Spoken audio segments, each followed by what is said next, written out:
Olá, pessoal, tudo bem com vocês? Voltando aí aos nossos trabalhos, hoje nós vamos falar sobre a nossa última peça que trata sobre a liberdade do nosso cliente, ok? Então, nós vamos falar sobre a revogação da prisão preventiva.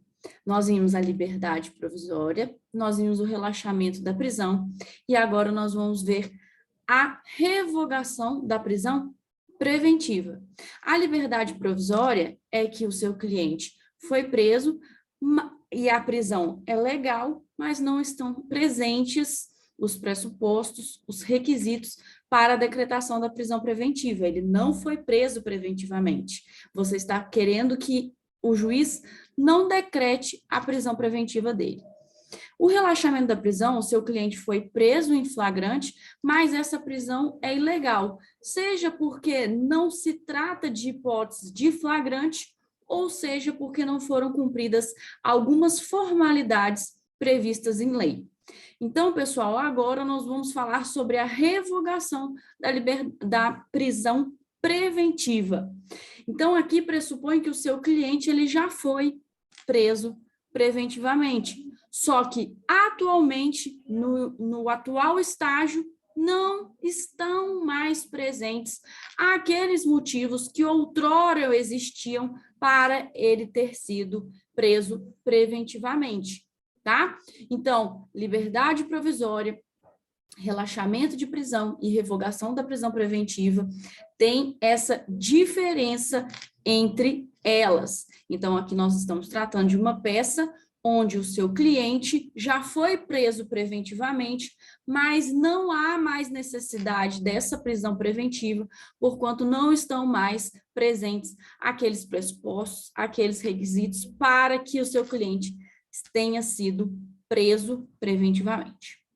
Só que, para a gente fazer uma análise muito detida sobre essa peça, é importante que a gente trate sobre a prisão preventiva, tá? Vou passar aqui os slides para vocês, deem uma olhada aí comigo sobre, então, os slides. Bora lá, pessoal. Revogação da prisão preventiva, então, é uma contracautela, conforme já havia falado para vocês, específica de uma prisão preventiva legal, tá? Porque se for uma prisão ilegal, vai caber o quê, gente? O relaxamento da prisão, porém desnecessária, tendo em vista o desaparecimento dos requisitos desta prisão preventiva. Então, a prisão preventiva já foi decretada, mas não subsistem mais os motivos pelos quais foi decretada.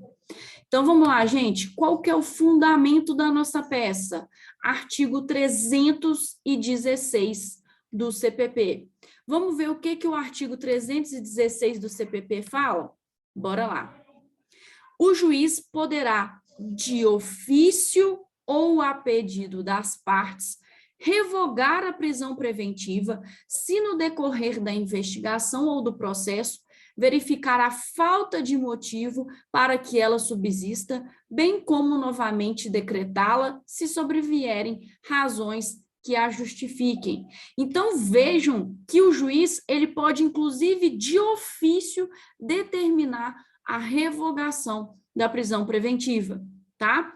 Uma coisa que eu quero que vocês tenham em mente, e isso muito provavelmente pode ser objeto de questionamento da prova de vocês da OAB, tá? O juiz, ele não pode decretar a prisão preventiva de ofício, mas o juiz pode revogar a prisão preventiva de ofício. Então, Amanda, a prisão preventiva, para ser decretada, necessita de um pedido, seja da autoridade policial, seja do representante do Ministério Público. Mas a revogação da prisão preventiva, caso não subsistam mais, não tenha mais necessidade essa prisão preventiva, o juiz ele pode mesmo de ofício revogar essa prisão preventiva.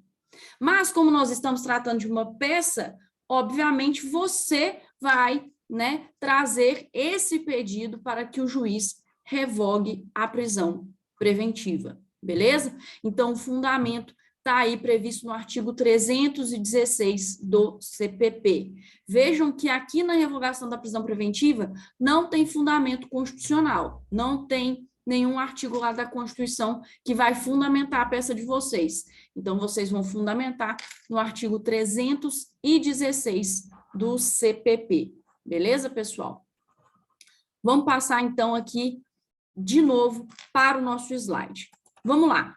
A prisão preventiva, então, gente, nós vimos que é uma prisão cautelar, que o juiz vai decretar somente se houver necessidade, porque a prisão, gente, né, ela é a última ratio. O juiz, ele vai tentar, né, outras medidas, a liberdade do seu cliente é a regra, e a prisão é a última ratio.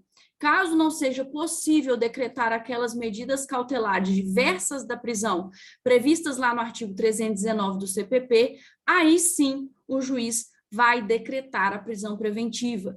Vejam que tem que ser uma decisão muito bem fundamentada pelo juiz, tá? Porque senão pode importar aí num pedido, seja de revogação da prisão preventiva ou até mesmo relaxamento, caso tenha sido ilegal, beleza? Então, vamos lá, gente.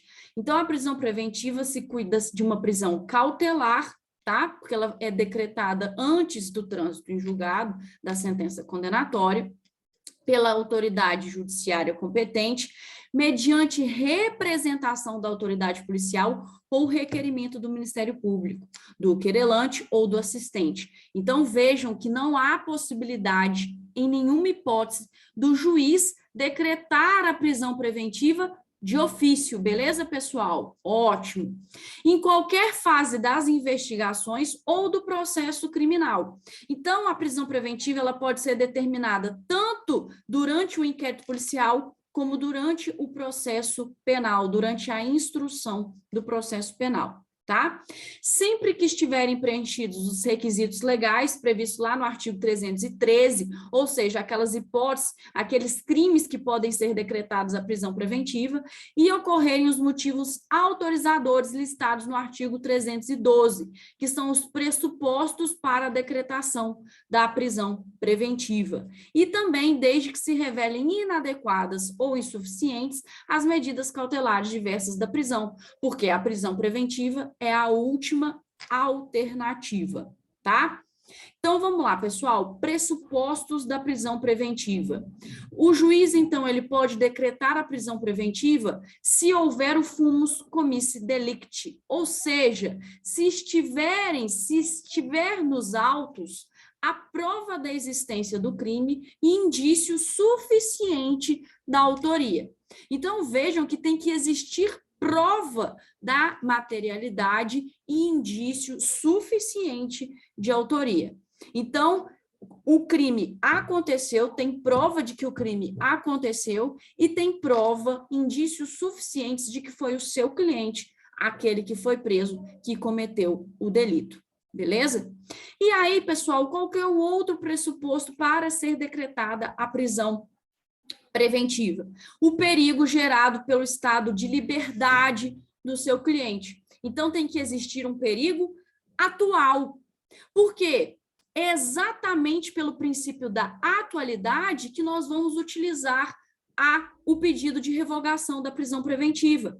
Porque se não existe mais aquele motivo que ensejou a prisão preventiva atualmente, é possível que ela seja revogada, exatamente pelo princípio da atualidade ou contemporaneidade. O juiz, ele verificando que não existe mais aqueles motivos que ensejaram a prisão preventiva, ele tem que revogá-la, tá? E aí vocês vão ver aquelas hipóteses que podem ensejar o perigo gerado pelo estado de liberdade do imputado, ou seja, garantia da ordem pública ou da ordem econômica, garantia da aplicação da lei penal ou conveniência da instrução criminal. Beleza? Então, gente, nós vamos ver cada um desses agora para a gente estabelecer, né, qual é o perigo que o nosso cliente pode gerar caso ele esteja livre, o que pode fundamentar esse perigo aí da liberdade, do estado de liberdade do nosso cliente. Vamos lá. A garantia da ordem pública. Vejam aqui uma palavra importantíssima. Aqui, gente, nós vamos verificar a periculosidade do nosso cliente. Então, o fato do nosso cliente estar em liberdade coloca em risco a ordem pública, ou seja, o nosso cliente, quando ele estiver, se ele estiver inserido na nossa sociedade em liberdade, há possibilidade dele cometer novos delitos, é necessário aqui não analisar a culpabilidade, e sim a periculosidade do nosso cliente. Vejam o que eu coloquei aqui. Para a corrente majoritária, a prisão preventiva decretada com base na garantia da ordem pública, entende-se a garantia da ordem pública como risco considerável de reiteração de ações delituosas por parte do acusado, caso permaneça em liberdade, seja porque se trata de pessoa propensa à prática delituosa, seja porque, se solto, teria os mesmos estímulos relacionados com o delito cometido, inclusive pela possibilidade de voltar ao convívio com os parceiros do crime. Imagina aqui, gente, que estamos diante de um caso em que essa pessoa ela está inserida num contexto de organização criminosa. Pode ensejar aqui a prisão preventiva para a garantia da ordem pública, não necessariamente só porque ela está inserida. Tem que ver a questão da periculosidade desse nosso agente, tá? Acertadamente, essa corrente, que é a majoritária que eu coloquei para vocês, sustenta que a prisão preventiva pode ser decretada com o objetivo de resguardar a sociedade da reiteração de crimes, em virtude do quê? Da periculosidade do nosso cliente. Então, o juiz, ao fundamentar, ele vai estabelecer o seguinte: olha, o cliente aqui da Amanda, o cliente de vocês, ele não pode ser colocado em liberdade, porque se ele for colocado em liberdade, há risco iminente de que ele cometa outros delitos, seja porque ele tem o hábito, né, de cometer crimes, enfim, há essa necessidade de fundamentação, pessoal. Então, a garantia da ordem pública vai analisar o quê? A periculosidade do nosso cliente. Amanda, o simples fato do crime ser um crime, por exemplo, grave, imagine um crime de homicídio, pode ensejar a prisão preventiva? Não, tá? O juiz ele não pode fundamentar o pedido de prisão preventiva com base no crime, na gravidade abstrata do crime. Ele tem que analisar a gravidade concreta, ou seja, a periculosidade do agente. Então, não basta o juiz falar que ele cometeu um crime hediondo para que seja decretada a preventiva pela garantia da ordem pública. Outra coisa que não pode ensejar a prisão preventiva do nosso cliente, que vemos muito hoje em dia, o clamor público, né? O clamor da mídia, por exemplo. Imagine um caso de repercussão nacional em que toda a sociedade se lastimou com o fato. O fato de ter esse clamor social, enseja que dá ensejo à decretação da prisão preventiva? Não, pessoal.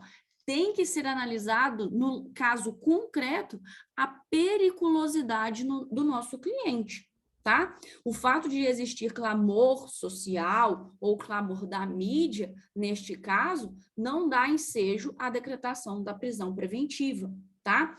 Tem que ter aqui uma análise do caso concreto. Então, o nosso cliente, se ele estiver em liberdade, ele vai colocar em risco a sociedade por ter aí essa possibilidade de cometer novos crimes. Outra questão, gente, para a garantia da ordem econômica. Imagine que nosso cliente, na verdade, ele cometeu uma infração penal que perturbe o livre exercício de qualquer atividade econômica, ou com abuso do poder econômico, ou objetivando a dominação dos mercados, a eliminação da concorrência ou o aumento arbitrário dos lucros. Aqui, especificamente na garantia da ordem econômica, nós estamos tratando de crimes contra a ordem econômica, tá? Então, aqui, o juiz tem que fundamentar que o nosso cliente estando em liberdade, ele vai trazer aqui, gerar prejuízos para a ordem econômica, beleza? Risco de reiteração delituosa em relação a infrações penais que perturbem a ordem econômica, tá? Passamos, então, para o próximo requisito, gente. Garantia da aplicação da lei penal. Esse requisito é mais fácil de você ver na prática. Imagine que o seu cliente, ele tem grande possibilidade de evadir, de fugir do distrito de culpa. E aí você vai me perguntar assim, Amanda, o fato do meu cliente, por exemplo, ele ter uma condição econômica avantajada, né, seja uma pessoa aí muito rica, com muitos bens, proprietária de jatinhos, o fato dele ser rico por si só enseja a prisão preventiva dele para a garantia da aplicação da lei penal? Obviamente que não, tá? Também tem que ser analisado aqui o caso concreto. Então, o juiz ele tem que fundamentar que o agente demonstra pretender fugir do distrito da culpa, inviabilizando a futura execução da pena. Então, imaginem que o nosso cliente, imaginem que a polícia encontrou esse cliente dentro do avião dele, quase embarcando para ir para outro país. É possível que, né, caso ele seja aí preso pela polícia tentando fugir, é possível que o juiz decrete a prisão preventiva? Nesse caso, eu vejo que há possibilidade, né? Porque ele já estava demonstrando que ele tem interesse de evadir para ele não cumprir a pena. Então, é possível a aplicação da prisão preventiva para garantir a aplicação da lei penal quando há aqui indícios que o nosso cliente pretende fugir do distrito da culpa. Beleza, pessoal? Ótimo. Vamos passar para o outro. Esse também é interessante e esse vocês têm que ter agora mais atenção, porque é por esse motivo que nós vamos fazer a nossa peça no próximo bloco. Então, pode ser decretada a preventiva também por conveniência da instrução criminal. Ou seja, esse nosso cliente, ele está obstruindo aí a instrução, ele está atrapalhando a instrução de alguma forma. Veja, a prisão preventiva decretada com base na conveniência da instrução criminal visa impedir que o agente perturbe ou impeça a produção de provas.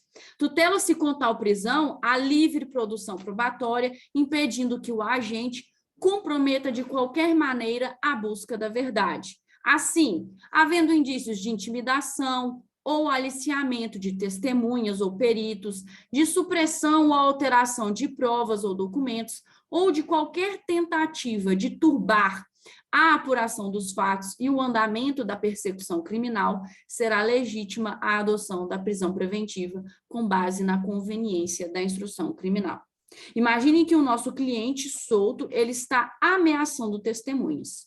É possível aqui, nesse caso, que seja decretada a prisão preventiva dele, tá? Porque as testemunhas vão se sentir coagidas e elas não vão, né, prestar o seu depoimento da forma que deveriam, né, com a verdade. Tá? Então, se for observado aí pelo juiz e houver provas robustas de que o seu cliente esteja aí, né, por exemplo, intimidando testemunhas, há a possibilidade da decretação da prisão preventiva por conveniência da instrução criminal. Beleza? Ótimo, pessoal. Então, vimos, né, os pressupostos para a decretação da prisão preventiva, qual seja, né, a fumaça do bom direito, aqui o fumus comissi delicti, ou seja, a prova da existência do crime e indícios suficientes da autoria, mas, além disso, o perigo de liberdade do nosso cliente, né? Seja para garantia da ordem pública, garantia da ordem econômica, conveniência da instrução criminal, aplicação da lei penal. Beleza, pessoal? Então, vejam que nós vimos os pressupostos. Agora, nós vamos ver em quais crimes, quais as hipóteses que são admitidas à prisão preventiva. Porque vocês vão ter que fazer, né? Vocês vão ter que conjugar o artigo 312 com o artigo 313. Por quê? Só pode ser decretada a prisão preventiva aqui caso se trate desses crimes aqui. Não necessariamente cumulativos, tá, pessoal? Pode ser um crime doloso punido com pena superior a 4 anos, ou pode ser que o nosso cliente seja reincidente específico, não precisa ser um e outro, tá? Pode ser um ou outro. Então, vamos lá. Quais são as hipóteses de admissibilidade da prisão preventiva? A primeira, quando se tratar de crime doloso, punido com pena máxima superior a 4 anos. Vamos dar um exemplo de crime doloso que a pena ela é de 4 anos, o furto, tá? Aqui, se tratar de furto simples, e, né, obviamente, se o nosso cliente não for reincidente específico em crime doloso, não há a possibilidade da decretação da prisão preventiva, porque o crime de furto simples tem a pena que de 4 anos. Mas se tratar aqui de crime de furto qualificado, sim, há possibilidade de decretação da prisão preventiva, tá? Com base aqui na pena do crime. Qual que é a outra hipótese, tá? E que, gente, aqui o reincidente específico em crime doloso não precisa ser com pena superior a 4 anos. Aqui nós estamos tratando de uma hipótese isolada, outra hipótese. Quando o nosso cliente pode ser decretada a prisão preventiva dele? Quando o nosso cliente ele for condenado por outro crime doloso em sentença transitada em julgado. Ou seja, o nosso cliente, para ter a sua prisão preventiva decretada, ele tem que ser reincidente específico em crime doloso. Amanda, se ele for investigado ou acusado, condenado por outro crime culposo em sentença transitada em julgado, vai caber a preventiva? Não. Essa reincidência ela tem que ser em crime doloso. Então, se o nosso cliente praticou furto, a pena dele é 4 anos, então não é superior a 4 anos a pena máxima. Ele pode ser decretada a preventiva dele? Sim, se ele for reincidente específico em crime doloso. Beleza? Ou, gente, naqueles crimes que envolver violência doméstica e familiar contra a mulher, criança, adolescente, idoso, enfermo ou pessoa com deficiência para garantir a execução das medidas protetivas de urgência. Amanda, essa criança, adolescente, idoso, enfermo ou pessoa com deficiência tem que ser mulher? Não, tá, pessoal? Então, aqui trata-se de hipótese que pode ser decretada a prisão preventiva quando a vítima for homem ou mulher. Mas aqui, a violência doméstica e familiar só contra a mulher, tá? Mas se houver violência doméstica e familiar contra criança, homem, pode. Contra adolescente, homem, pode. Contra idoso, homem, pode. Enfermo, homem, pode. E pessoa com deficiência que seja homem, também pode. Tá, pessoal? Então, não se trata aqui só de questão de gênero, tá? Nós estamos tratando aqui de questões de pessoas com uma maior vulnerabilidade. Então, é possível, quando se tratar de crime envolvendo violência contra essas pessoas, que seja decretada a prisão preventiva, desde que presentes os pressupostos da prisão preventiva. E, gente, a hipótese lá do parágrafo 1º, que fala quando houver dúvida sobre a identidade civil da pessoa ou não fornecimento de elementos suficientes para seu esclarecimento. Imaginem que saibam quem é a pessoa, só que não sabe o nome dessa pessoa. É possível, então, que o juiz decrete a prisão preventiva desse sujeito com base nas informações que ele tem, né? E quando esse sujeito ele for preso e ele for identificado civilmente, ele tem que ser colocado imediatamente em liberdade, porque essa prisão ela só é decretada para a identidade civil dessa pessoa. Então, ele não pode se manter preso. Eu vou expedir um mandado de prisão preventiva, encontrar esse sujeito que eu não tenho identificação civil dele, a partir do momento que eu tive a identificação, aí ele tem que ser colocado em liberdade. Beleza, pessoal? Ótimo. E aí, pessoal, o cabimento é o que eu falei para vocês. Diferente do que acontece no relaxamento da prisão em flagrante, a revogação da prisão preventiva, ela será utilizada quando estivermos diante de uma prisão preventiva que foi feita dentro dos conformes legais. Então, o juiz, ele decretou a prisão preventiva porque estavam presentes os pressupostos e os requisitos para a decretação. Só que agora ela não é mais atual, falta atualidade nessa prisão preventiva, porque atualmente não estão mais presentes aqueles pressupostos, aqueles requisitos que outrora estavam presentes. Imagine que o nosso cliente agora, ele não tem mais a possibilidade de ameaçar testemunhas, ele não está ameaçando testemunhas, ele se manifestou arrependido, inclusive a testemunha falou que ele não tem contato com ele há muito tempo. Vejam que não existe mais atualidade, então pode sim que o juiz revogue essa prisão preventiva, já que não tem mais necessidade, ela não é mais necessária, ok? Então, a revogação da prisão preventiva, ela vai acontecer quando ela não for mais necessária, quando faltar aqui atualidade, contemporaneidade. Beleza? Ótimo, pessoal. Qual que é o prazo? Amanda, tem prazo? Gente, não vai ter um prazo estipulado em lei. Você não tem 5 dias a partir da decretação da prisão preventiva, 90 dias, enfim. Não há um prazo estipulado para o requerimento de revogação. Então, enquanto a pessoa estiver presa preventivamente ou tiver sido expedido mandado de prisão preventiva, ainda que não cumprido, poderá ser utilizada a revogação da prisão preventiva, caso essa prisão preventiva não seja mais necessária. Beleza, pessoal? Ótimo. Quem que é a pessoa legitimada a fazer o pedido? Gente, o preso, né? O preso que está preso preventivamente, o seu cliente preso preventivamente. Amanda, ele pode fazer esse pedido sozinho ou há necessidade de um advogado? Gente, será necessário defensor, tem que haver a constituição de um advogado, tá? Tem que existir uma pessoa com capacidade postulatória. E aqui, o nosso cliente também vai ser chamado de requerente, porque ele está requerendo a revogação da sua prisão preventiva, tá? Então, vejam que a revogação da prisão preventiva é uma peça exclusiva de advogado. Ok, pessoal? Ótimo. Amanda, e vai ser endereçada a quem? O endereçamento, gente, da mesma forma que as outras peças de prisão que nós já falamos, ao magistrado responsável, seja ele da Justiça Estadual ou da Justiça Federal.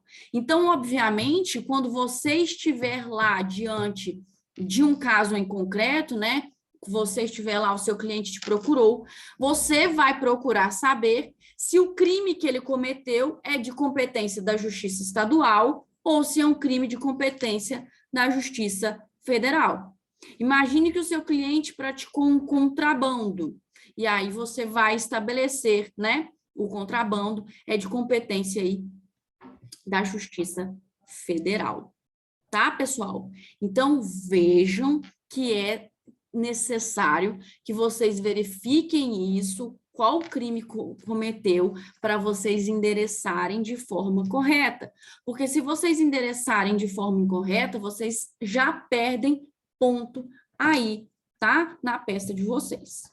Beleza, pessoal? Então, nós já vimos aí os fundamentos, o que é a prisão preventiva, quais são os pressupostos da prisão preventiva. Vamos lá no artigo, só para a gente trazer aqui para vocês, gente. Então, quando a gente for decretar a prisão preventiva, vão ter que ter os pressupostos aqui previstos no artigo 312 e alguns aqui dos requisitos do artigo 313, seja do inciso 1, seja do inciso 2, seja do inciso 3. Não há necessidade de estarem presentes todas as situações previstas no inciso 1, 2 ou 3. Pode estar prevista uma situação. Então, o crime ele tem que ser maior de 4 anos, ou o nosso cliente for reincidente em crime doloso, ou o crime for praticado aí envolvendo violência doméstica contra a mulher, criança, adolescente, enfermo, pessoa com deficiência. Beleza, pessoal? Ótimo. Então, o nosso próximo bloco, nós vamos fazer aí, juntamente, nós todos juntos, a nossa peça prática, beleza? De revogação da prisão preventiva. Conto com vocês no próximo bloco. Um abraço, pessoal. Até lá.